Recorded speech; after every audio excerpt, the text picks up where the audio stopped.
vendredi matin, 9h30, je vais essayer d'être clair et motivant. Évidemment, ça va être superficiel, hein, je ne vais pas vous présenter tous les aspects de la fiscalité. C'est juste une introduction. Et puis après, je vous donnerai un petit peu quelques liens pour aller plus loin. Donc, je m'appelle Benjamin Chevalreau, je suis cofondateur de la société Waltio. Alors, je vais vous faire un petit... ça, c'est le sommaire un petit peu de la présentation. Je vais vous présenter qui nous sommes Waltio. Ça va être extra rapide, c'est juste pour vous donner un petit peu de contexte.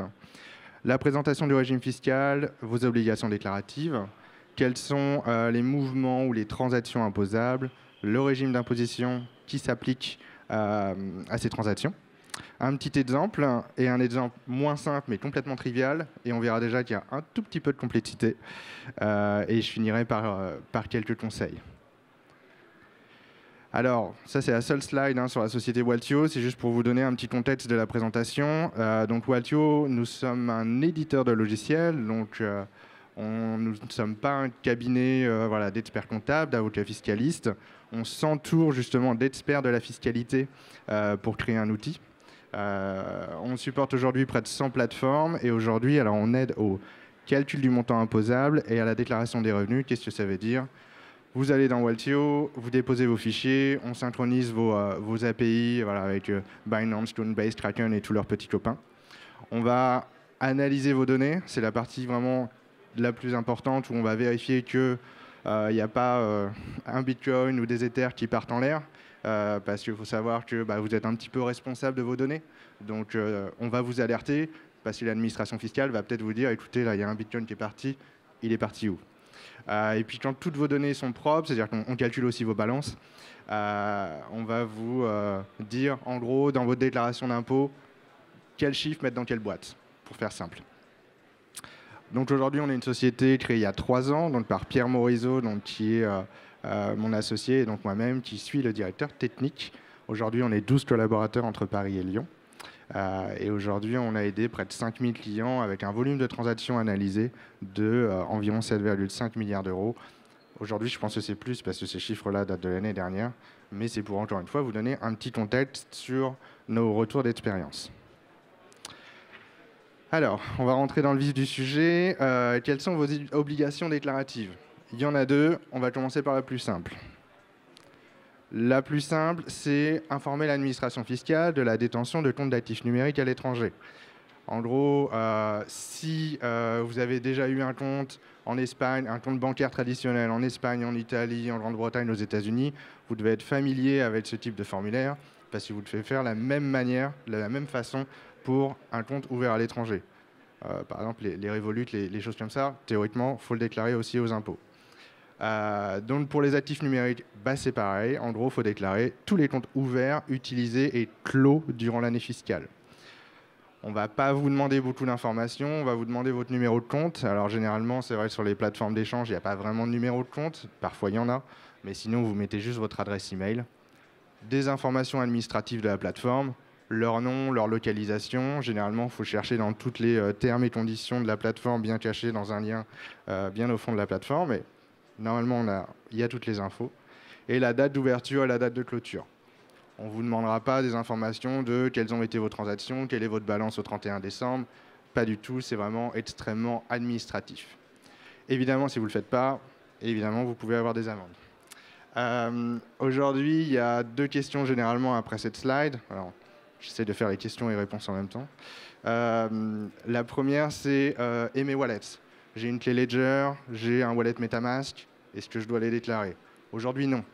Non, parce que vous n'avez pas créé un compte qui est lié à une société qui est basée à l'étranger. Donc, il n'y a pas à les déclarer. Est-ce que je dois déclarer mon compte Paymium, Filmining, Stackinsat, donc les acteurs français ? Non plus. Ce formulaire est vraiment basé sur des actifs numériques à l'étranger. Donc, si vous avez utilisé que des acteurs français, vous n'avez pas à fournir d'informations à l'administration fiscale. Donc c'était la première obligation déclarative, la plus simple. La seconde, donc la plus costaud, calculer et déclarer les gains imposables issus des activités de trading d'actifs numériques. Alors, qu'est-ce que ça veut dire ? On va définir quels mouvements sont générateurs d'impôts. Alors, volontairement, dans la présentation, je vais dire mouvement, transaction, cession, tout ça, c'est la même chose. C'est vraiment quelle action, quelle transaction fait que vous devez, un, calculer les plus-values et deux, les déclarer aux impôts. C'est juste des vocabulaires un petit peu différents en fonction de à qui on parle. Donc définir quels mouvements sont générateurs d'imposition, on le verra après. Estimer la valeur de son portefeuille à chaque mouvement générateur d'impôt. Et ensuite, évaluer à chaque session votre plus-value ou votre moins-value si vous avez été malheureux. Sur la droite, là, par exemple, c'est juste une capture d'écran du document qu'on génère sur Waltio. Et donc, on peut voir, là, c'est 211, 212, 213, etc. En gros, c'est les codes qu'on trouve sur votre déclaration d'impôt. Et en gros, c'est toutes les cases qu'il faut fournir avec, là, on le voit, par exemple, une date de cession, la valeur de votre portefeuille, un prix de cession, les frais de cession, etc. Après, on voit que là, quand même, il y a des cases qui sont calculées. Par session, j'ai envie de dire, il y a environ 7 ou 8 chiffres à fournir. Alors, on va le faire étape par étape. Quels sont les faits générateurs d'imposition? Donc, quelles transactions doivent être déclarées auprès des impôts? Ça reste encore assez simple. Il y en a deux. Le premier, c'est le paiement en actifs numériques. Donc, vous achetez une maison, une voiture, un café, une baguette. C'est un fait générateur d'impôts. On a eu pas mal d'utilisateurs qui ont eu des surprises quand ils ont utilisé, c'était l'arrivée des cartes sur Binance, Coinbase, Crypto.com, et puis ils se sont dit, tiens, je vais utiliser ma carte, c'est rigolo, je vais acheter ma bière ce soir en crypto. C'est un fait générateur d'imposition. Donc il faut être extrêmement vigilant là-dessus. Et la conversion d'un actif numérique contre une devise monétaire d'État, donc la conversion d'un crypto-actif contre de l'euro, du dollar, du pound. Et évidemment, tous leurs petits copains. Généralement, il y a deux questions qui arrivent après ça. C'est si je fais seulement des transactions BTC, cryptoactif, donc BTC Ether. Aujourd'hui en France, il n'y a rien à déclarer. La question après qui arrive, c'est Bitcoin et stablecoin. Aujourd'hui, les stablecoins, donc juste un stablecoin, j'imagine que vous connaissez tous, mais voilà, USDC, USDT et tous leurs petits copains. Aujourd'hui, USDC, USDT, stablecoin sont des cryptoactifs en France. Donc, il n'y a pas besoin de les déclarer non plus. Ça reste du cryptoactif, donc aucune plus-value, moins-value à calculer. Donc, c'est vraiment le cryptoactif, on va dire euro pour simplifier, qui est à déclarer. Bon, jusque-là, on arrive à s'en tirer. Maintenant, quand je vais avoir calculé mes plus-values, combien d'impôts je vais devoir payer? Alors aujourd'hui en France, c'est le régime de la flat tax ou du PFU, donc le prélèvement forfaitaire unique. Donc c'est 30% sur les plus-values, décomposé en 12,8% d'impôts et 17,2% de prélèvements sociaux. Alors, un petit commentaire qui paraît évident, mais on le dit quand même, c'est sur votre plus-value globale sur l'année fiscale.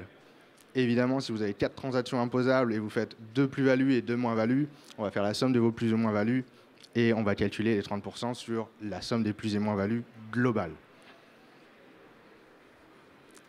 Alors, un petit exemple extra, méga, super simple, qui n'arriverait jamais dans la vraie vie. J'achète mon Bitcoin à 1 000 €, je le vends à 2 000 €.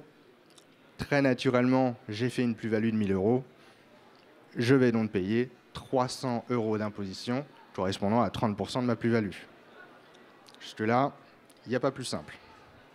Deux transactions, un cryptoactif. Un exemple moins simple, j'ajoute juste une seule transaction et un cryptoactif en plus. J'achète toujours mon Bitcoin à 1 000 € et j'achète aussi mon Ether à 100 €. Donc là, et volontairement dans cette slide, je vais utiliser des termes qui sont un petit peu plus du domaine fiscal. Mon prix total d'acquisition, donc qui est l'ensemble, pour faire simple, l'ensemble des euros que j'ai mis sur la table pour acheter tous mes cryptoactifs. Mon prix total d'acquisition est de 1 100 €. J'ai dépensé 1 000 € pour du Bitcoin, 100 € pour de l'Ether. Mon prix total d'acquisition est de 1 100 €. On appelle ça aussi le cash-in. Jusque-là, on est bon. Je vends toujours mon Bitcoin à 2 000 €. On appelle ça aussi le cash-out. Mais je conserve mon Ether. Au moment où je vends mon Bitcoin, mon Ether est à 500 €. Donc il a bien pris. La valeur donc de mon portefeuille avant la vente de mon Bitcoin est 2 500 €. Si je vends mon Bitcoin à 2000 euros, c'est qu'il est à 2000 euros. Mon Ether est à 500, valeur de portefeuille 2500 euros. Je vais vendre donc l'équivalent de 80% de mon portefeuille, car je vais récupérer 2000 euros, alors que mon portefeuille global vaut 2500 euros. Je vais donc vendre 80% de mon portefeuille. Et on va calculer la plus-value comme ça. Donc mon prix de cession, c'est 2000 euros, combien je vais récupérer dans ma poche, moins le ratio de mon prix total d'acquisition. C'est-à-dire que j'ai mis 1100 euros sur la table, je vends 80% de mon portefeuille, donc c'est l'équivalent de combien en fait j'ai dû dépenser pour acquérir mon portefeuille, donc 80% de mon prix total d'acquisition. Et dans ce cas-là, 2000 euros. Pardon, 2000 euros moins 80% de 1100 euros, ça nous fait 880 euros. Ma plus-value, dans ce cas-là, est de 880 euros. Je vais donc payer 30% sur cette plus-value, 264 euros. Alors là, déjà, on commence à... Entre la slide précédente et celle-ci, il y a déjà beaucoup plus de texte, beaucoup plus de chiffres, et on a juste ajouté une transaction et un cryptoactif. Évidemment, ça n'arrive jamais dans la vraie vie. La majorité de nos clients, en termes de cryptoactifs, ils en ont, allez, on va dire les plus... Il y en a certains, évidemment, qui en ont un ou deux cryptoactifs, mais on est plus autour des 10, 20, 30, et on a des clients qui montent à 600, 700. Calculer à un instant T votre balance dans le passé sur 700 cryptoactifs, c'est un gros challenge. Et puis, évidemment, le nombre de transactions. Là, évidemment, on a 3 transactions. On a beaucoup de clients qui en ont, voilà, les plus petits, 50 transactions. Les plus gros, on est autour de 10, 20, 30, 40, 50 000. Et certains, voilà, plusieurs centaines de milliers. Mais là, on passe à un niveau au-dessus. Mais on commence déjà à avoir la complexité. Alors là, un exemple tout simple qu'on pourrait déduire de ça, c'est que quand vous déclarez vos impôts et que vous calculez votre prix total d'acquisition, vous avez besoin de l'ensemble de votre données depuis votre début d'activité de trading. Ce n'est pas seulement votre année fiscale. Donc, ce n'est pas parce que voilà, je vais déclarer du 1er janvier au 31 décembre 2021 que je vais analyser seulement les transactions de 2021. Non. Avec cette formule-là, il faut analyser l'ensemble de votre activité depuis votre premier jour de trading, de lien avec les cryptos. Et donc, évidemment, c'est assez douloureux. Alors, quelques conseils, vous les prenez pas, mais c'est juste un retour d'expérience où nos clients ont vraiment eu de la frustration. Essayez de limiter vos comptes ou mettez en place un suivi de votre activité régulièrement. On est dans le monde de la blockchain, il y a des plateformes qui se créent voilà, tous les jours, toutes les semaines, on a tous envie de tous les essayer. Par contre, il faut comprendre qu'il y a un impact fiscal. Si vous utilisez une plateforme, prenez un suivi, enregistrez quand vous êtes enregistré sur cette plateforme, à la rigueur quand vous êtes parti, parce qu'il va falloir le déclarer aux impôts. Et c'est lié au second point, anticiper la fermeture des plateformes ou de vos comptes. Il y a des plateformes qui ferment par elles-mêmes, c'est vrai que c'est douloureux, ça reste assez rare, mais vous fermez vos comptes également. Quand vous fermez vos comptes, soyez vigilants de bien conserver vos données. C'est évidemment un cauchemar, comme vous pouvez vous le douter, de fermer son compte, retourner vers la plateforme 6 mois après et leur dire « Écoutez, donnez-moi mes données parce que j'ai oublié de les prendre en sortant et j'en ai besoin pour faire mes impôts. » Généralement, ça ne se passe pas très bien. Et juste sur ce point-là, il faut savoir que vous êtes responsable auprès de l'administration fiscale de fournir vos données. Donc, vous ne pouvez pas dire « Ah, j'ai perdu mes données, c'est dommage. » Non, vous êtes responsable. Et lors d'opérations particulières, alors telles que salaire, donation, plateforme fermée, alors salaire et donation, les gens disent « Ouais, je fais jamais ça, certes. » Mais même plateforme fermée, notez bien ces mouvements. Moi, le premier, si on me demande « Ah tiens, tu as un dépôt, tu as un retrait plutôt de X cryptoactifs le 7 mars 2019, tu les as envoyés où ?» Je vais chercher dans mes mails et puis je vais galérer. Donc forcément, il faut vraiment être extrêmement vigilant. Et la dernière conclusion, c'est voilà, la complexité du calcul de votre montant d'impôt sera amplifiée si aucun suivi n'a été réalisé. Il faut imaginer, en gros, il faut le considérer un peu comme une entreprise. Donc vous avez une entreprise pendant 4 ans, et puis au bout de 4 ans, vous dites « Ah, là, j'ai vendu mes bitcoins contre de l'euro, il faut que je déclare aux impôts. » Vous allez voir votre expert comptable et vous lui dites « Là, maintenant, il faudrait tout déclarer. » Votre expert comptable, il va vous dire « C'est gentil, mais on va regarder toutes tes dépenses, Et puis le 3 mars 2018, tu y as dépensé 127,69 €. T'as un reçu? Ben non. Et c'est pour ça qu'il faut être extrêmement vigilant et il faut suivre son activité régulièrement. Nous, on a beaucoup de nos clients qui viennent nous voir et qui nous disent moi, j'ai pas de transaction imposable, votre outil, ça m'intéresse pas, quoi, j'ai pas besoin. Et ils ont raison, ils ont assez peu d'obligations déclaratives. Alors, juste, je fais une petite aparté. Votre obligation déclarative, c'est déclarer vos plus et moins-values. Donc, même si vous avez fait des transactions imposables et vous avez fait des moins-values, donc 0 € d'impôt à payer, normalement, vous avez cette obligation de les déclarer quand même. Après, si évidemment l'administration fiscale vient taper à votre porte en disant que vous ne les avez pas déclarés, bon, ben voilà, il n'y a pas trop de problème parce que, on va dire, vous aviez 0 d'impôt à payer, donc il n'y a pas trop d'impact. Mais il faut quand même les déclarer au sens de la loi. Je me suis écarté. Et oui, voilà, on dit souvent à nos clients, mais même si vous n'avez pas d'opération imposable, utilisez Waltio ou pas, mais faites un suivi vraiment extrêmement régulier de vos activités. Utilisez un agrégateur de données si vous le voulez, n'importe lequel, mais collectez vos données. Le jour où vous devez vraiment faire votre fiscalité, c'est un cauchemar si vous n'avez pas un minimum de suivi. Alors, pour en savoir plus, voilà, il me reste 9 minutes. En gros, donc nous, Waltio, donc voilà, éditeur logiciel, on travaille avec un cabinet d'experts d'avocats fiscalistes, donc le cabinet Orwell. Et tous les ans, on fait un livre blanc qui est gratuit, vous pouvez le trouver sur le site web. Donc le premier volume, c'est comprendre la fiscalité des crypto-monnaies pour les particuliers.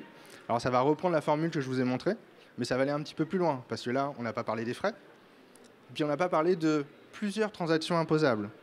C'est-à-dire que c'est bien, là dans mon exemple, j'ai consommé 80% de mon prix total d'acquisition. Qu'est-ce qui se passe à la deuxième transaction? Quel est mon prix total d'acquisition? Comment je les calcule? Comment je le reporte? Donc tout ça est expliqué dans le volume 1. Et puis, quelque chose que je ne vous ai pas dit, c'est que le régime d'imposition a changé au 1er janvier 2019. Donc là, ça n'a pas changé depuis le 1er janvier 2019, mais avant, ce n'était pas le même. Donc du coup, le prix total d'acquisition, si vous avez tradé avant le 1er janvier 2019, ça ne va pas être le même calcul. Donc c'est là où encore ça devient un petit peu plus compliqué. Et c'est pour ça, 20 minutes pour vous parler de tout ça, c'est quasiment impossible, mais c'est pour vous donner quelques clés. Donc le volume 1 va vous parler de ça. Le volume 2, c'est comprendre la fiscalité des nouveaux revenus en actifs numériques. Alors là, on a fait des choses très simples, hein. Dépôt, retrait, transaction. On n'a pas parlé des stacking, on n'a pas parlé des airdrops, on n'a pas parlé des cashbacks, on n'a pas parlé des forks. Tout ça, il y a des règles qui vont s'appliquer. Alors, il y a les règles fiscales qui sont... Aujourd'hui, par exemple, le régime fiscal qui a été mis en place au 1er janvier 2019, le stacking existait, mais il n'était pas grand public. Aujourd'hui, je pense que... alors, j'ai pas envie de dire de pourcentage parce que je me tromperais, mais énormément de gens qui ont des cryptos vont maintenant sur les grandes plateformes et puis vont stacker leurs cryptos et puis ont des revenus. Donc maintenant, c'est devenu le grand public. Sauf qu'aujourd'hui, le régime fiscal, il n'était pas prêt à ça. Donc, si on suit vraiment les règles fiscales, ce serait quasi impossible à déclarer et l'administration le sait. Donc nous, on propose en fait des solutions pour que en fait, ce soit un petit peu plus vivable. Et puis voilà, donc là-dedans, on va décrire voilà, airdrop, les cashbacks, les choses comme ça. Et le volume 3, donc on n'a pas encore de titre. Et là, on va parler, donc justement, qui va sortir au mois d'avril-mai, je crois. On parlera des NFT, des emprunts. Je crois qu'il y a un autre produit qu'on va parler, je ne me rappelle plus lequel. Parce qu'évidemment, les NFT, là, c'est le gros sujet. Et puis voilà, il nous reste 6 minutes 30 si vous avez quelques questions. J'espère que je ne vous ai pas trop ennuyé avec la fiscalité à 9h30 un vendredi. Voilà. Merci. Donc merci pour la présentation. Moi j'avais une question par rapport aux revenus en stablecoin, si on est payé en stablecoin, ou même si on fait un emprunt, on dépose de la crypto en collatéral et qu'on emprunte des stablecoins à côté et qu'on convertit ces stablecoins en fiat et qu'on les utilise après, est-ce que c'est imposable? Alors, ça c'est très intéressant parce qu'on en parle justement au sein de mon équipe. Déjà, c'est qu'est-ce qu'on intègre dans le portefeuille. Donc voilà, je fais un emprunt, je récupère des stablecoins et je mets en collatéral. Est-ce que déjà mon collatéral reste dans mon portefeuille ou pas? Ça, c'est un gros débat. Au sein de la société, on en discute. Pour moi, quand on parle fiscalité de la crypto, j'essaie toujours de faire une analogie avec les autres fiscalités qui existent, parce qu'en plus, l'administration fiscale réfléchit comme ça. Et aujourd'hui, si on réfléchit, je fais un prêt immobilier pour acheter un appartement et je mets mon autre appartement en hypothèque. Pour l'administration fiscale, j'ai 2 appartements. même si mon appartement est en hypothèque. Donc, les règles, elles sont pas, on le sait, de toute façon, les règles fiscales pour l'administration ne sont pas claires. Aujourd'hui, au sein de Waltio, on essaye de faire le plus logique. Donc, alors, notre recommandation va être, théoriquement, ça va rester au sein de votre portefeuille, votre collatéral. Par contre, après, ce sera le choix un petit peu de chaque contribuable de dire non, moi, je ne veux pas l'intégrer parce que pour moi, ça ne l'est pas. Et après, ce sera à vous de justifier auprès de l'administration fiscale. Par contre, dans les prêts, il y a quelque chose qu'on travaille beaucoup dessus. Aujourd'hui, on n'a pas de réponse, mais je vais quand même poser la question. C'est maintenant les prêts, ceux-là, c'est prêts crypto. Maintenant, il y a les prêts fiat, justement, où on met des USDT et moi, je récupère des euros. Est-ce que c'est un mouvement imposable ou pas? Aujourd'hui, il n'y a pas de réponse et on discute avec nos avocats pour définir est-ce que ça, c'est un mouvement imposable. Au sens de la loi, non, mais vu qu'on récupère des cryptos, des fiat ou des euros à côté, il y a un débat là-dessus. Yep.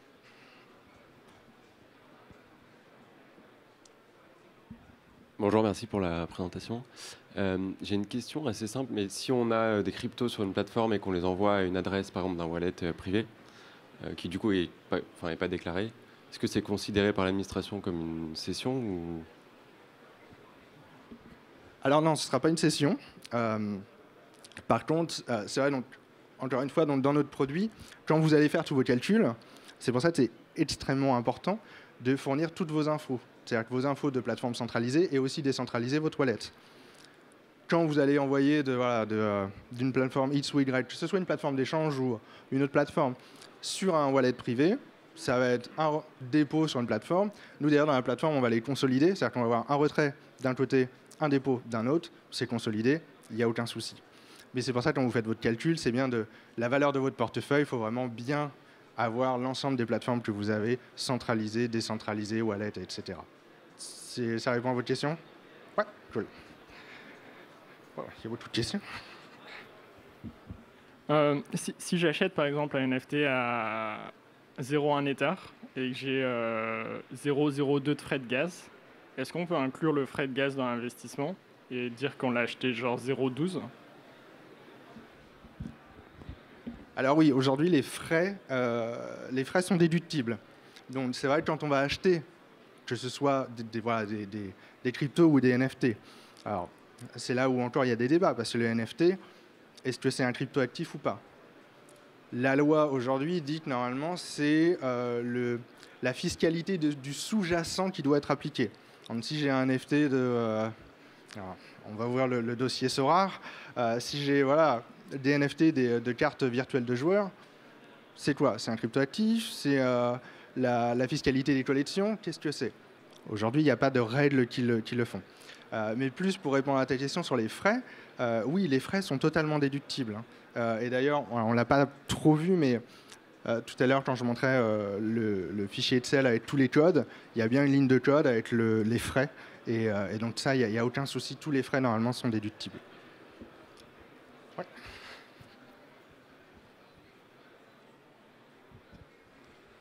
Alors moi j'ai une question pour les professionnels. Donc quand on reçoit de la crypto de la part de nos investisseurs et des revenus de notre marketplace, comment faire pour les sortir en fiat, pour payer les salaires et puis pour nous payer pour les frais, etc., pour la trésorerie. En fait on nous a parlé du portage salarial. Donc je voulais savoir s'il y avait une autre possibilité, plutôt en interne et pas passer par une autre entité pour le faire. Alors là, je suis désolé, je vais peut-être vous décevoir. Mais c'est vrai que pour ce genre de questions, c'est des questions quand même qui sont très pointues. Et il faut avoir un avocat fiscaliste.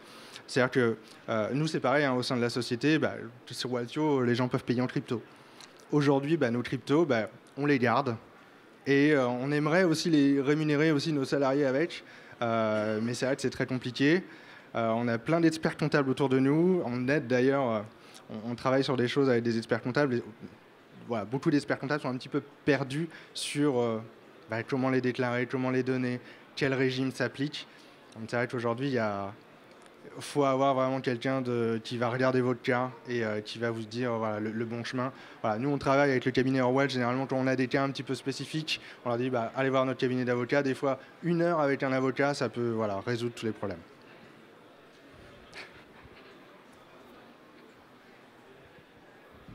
Merci pour la présentation, c'était super. Juste une petite question, vous parliez tout à l'heure des impositions sur les airdrops. Sans faire du teasing, est-ce que vous pouvez en dire un peu plus? Alors, pas de souci. En gros, pour faire simple, tout ce qui est airdrop, stacking, cash batch, nous, on applique en fait la règle de, comment on appelle ça, l'imposition différée. C'est-à-dire que vous avez un airdrop, je réponds en 2 secondes, vous avez un airdrop, vous n'avez pas le déclaré, mais quand vous allez faire votre première transaction imposable, pas forcément liée à l'airdrop que vous avez eu, forcément ça va faire partie de votre portefeuille. Et puis si le coin que vous avez eu, il est monté, et bien forcément vous allez être imposé également sur ce montant-là. Donc ce n'est pas vraiment au moment du drop que vous allez être imposé, c'est à votre première prochaine transaction imposable, ça fera partie de votre portefeuille, donc vous allez payer là-dessus. Et en sachant que le airdrop, le stacking et le cashback, c'est comme si c'était un prix total d'acquisition à 0, parce que vous n'avez pas dépensé d'argent pour l'acquérir, mais ils font partie de votre portefeuille. Je pense que là, on est à la fin. À la rigueur, moi, si vous voulez, je serai à côté si vous avez d'autres questions. Merci beaucoup.